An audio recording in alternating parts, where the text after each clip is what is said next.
back to The Road Show, everybody. This morning in The Buzz, brought to you by The Comedy Connection. If you have something to hide, it may not even matter because 4 in 5 people admit to snooping through other people's digital devices. Can you imagine? I cannot imagine this. The audacity, the How gall. dare you, mother dear. According to a poll of over 1,000 people, 53% of those aforementioned folks claim to have found something incriminating Dun, dun, dun. or concerning while going through someone's device. Now, the most common thing people found is evidence that their significant other is cheating or flirting with people. In fact, 70% say they have discovered evidence their partner was cheating online or in person after going through someone's device. That couple right there, they're probably talking right now Right, about how- who was that in your phone? Right, yes. Well, who was that? Well, let me tell you something, Linda. Well, listen, Barry, I don't know. I went through your phone. Listen, we're trying to go for a nice walk.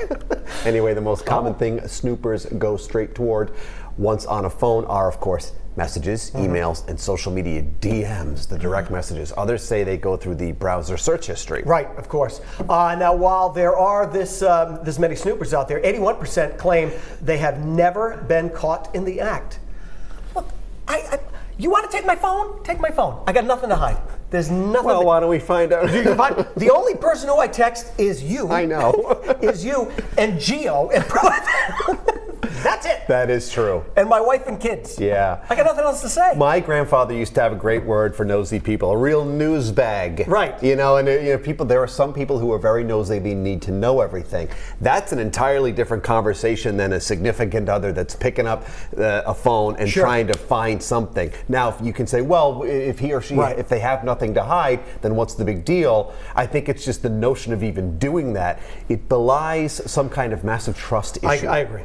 I never in a million years would pick up my wife's phone thinking something was going on. If she wanted to look at my phone, go for it. You're going to be really, really bored at my stuff on here. Yeah, but you have to really kind of take into account the other person, their feelings, and this is a serious issue because it could lead to huge problems. If you are at the point where you got to snoop through somebody's phone, it's time to move on. That's right. Let's get real. Come on. Let's and it's a real. whole different world with this now. Yes, right. Sliding into those DMs. All right, relax yourself. It's my move. Anyway, let's check in. How'd that work out for you? Not well. With our viewers to see it's your DMs. What you had to say about this topic. Cindy is up first. She would never do it. She says, I never would. It's none of my business. I've got enough going on in my own life. I'm just not nosy enough. No, I have no energy for any of it. I don't care. Nancy adds, I don't consider myself a snooper. I pay attention to what's going on in my neighborhood. Like Mrs. Kravitz. Oh, yeah, my husband calls me Mrs. Kravitz.